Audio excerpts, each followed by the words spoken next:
मोदी और चीन की प्रेम कथा तो जग जाहिर है और उस प्रेम कथा में अब एक त्रिकोणीय एंगल आरएसएस का आ गया है। लेकिन यह चिंता का विषय है और चिंता का विषय इसलिए है क्योंकि पहली बार इतिहास में चीन के राजनयिक, चीन के दूतावास के जो टॉप ऑफिशियल्स हैं वो आरएसएस के हेडक्वार्टर नागपुर में गए।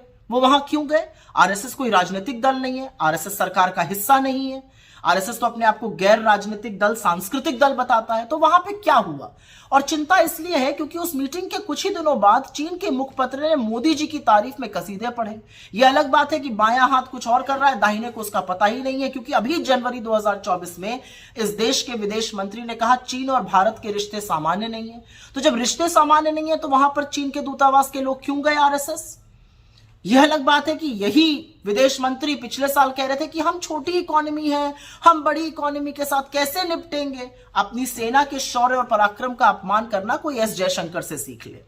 लेकिन अब याद रखिए कि हुआ क्या है। अप्रैल मई 2020 के बीच में चीन घुसपैठ कर रहा था और 15 जून की वो सियाह रात 2020 की जब 20 जांबाजों की गलवान में शहादत हुई।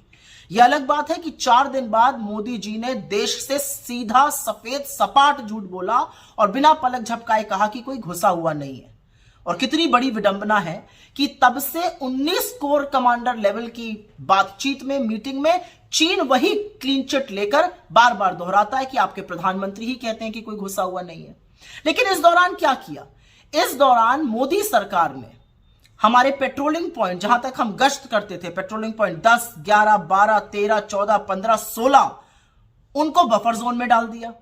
जिन रणनीतिक इलाकों पर हमने कब्जा किया था वहां से सेना को पीछे किया गया।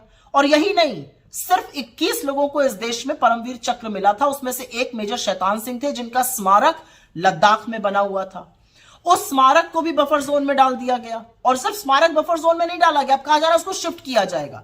और इसकी पुष्टि भाजपा के खुद के काउंसलर ने लद्दाख में की है, वहां के चरवाहों ने की है कि जहां तक पहले जा सकते थे अब जा नहीं पा रहे हैं। अरे सब कुछ छोड़िए, इनका खुद का सांसद अरुणाचल में कहते हैं कि चीन गांव बसा रहा है और मोदी जी की आंखों से चीन के प्रेम की पट्टी ही नहीं उतरती है। लेकिन इस दौरान सरकार ने क्या किया? जब यह सब हो रहा था, सरकार ने चीन को सबसे बड़ा ट्रेडिंग पार्टनर बनाया और $100 बिलियन का ट्रेड डेफिसिट किया। आपकी आंखों में धूल झोंकने के लिए इन्होंने कुछ छोटी मोटी ऐप्स को बैन कर दिया। चीन के राष्ट्रपति से मोदी जी की करीब 18 मीटिंग हुई है, 30 बार आए गए हैं, वो अलग बात है। इन 18 मीटिंग्स में मोदी जी ने देश के हित के बारे में क्या बात की मैं नहीं जानती हूं। लेकिन अभी एक मीटिंग हुई थी साउथ अफ्रीका में अगस्त 2023 में, और उस मीटिंग के बाद चीन ने एक मैप रिलीज किया जिसमें हमारे ही देश के जगहों का अपने देश में बता दिया गया। मोदी जी चुप रहे, बिल्कुल चीन का नाम नहीं लेते हैं। लाल आंख दिखाने की बात करते थे, यहां पर तो उनको झूले झूलने से फुर्सत नहीं है, ये साबरमती के तट पे झूल रहे हैं। महाबलीपुरम में नारियल पानी पिलाने से फुर्सत नहीं है, यहां पर शहनाई सुनने से फुर्सत नहीं है। और जब 20 जाबाजों की शहादत के बाद वो पहली बार राष्ट्रपति शी जिनपिंग से मिले तो बजाय लाल आंख दिखाने के लाल शर्ट पहन के गलबैया करने को तैयार थे। तो आज सवाल यह है कि आपकी मोहब्बत का जो चीन से खामियाजा है, उसका जो कॉस्ट है वो देश अदा कर रहा है, उसकी कीमत देश चुका रहा है।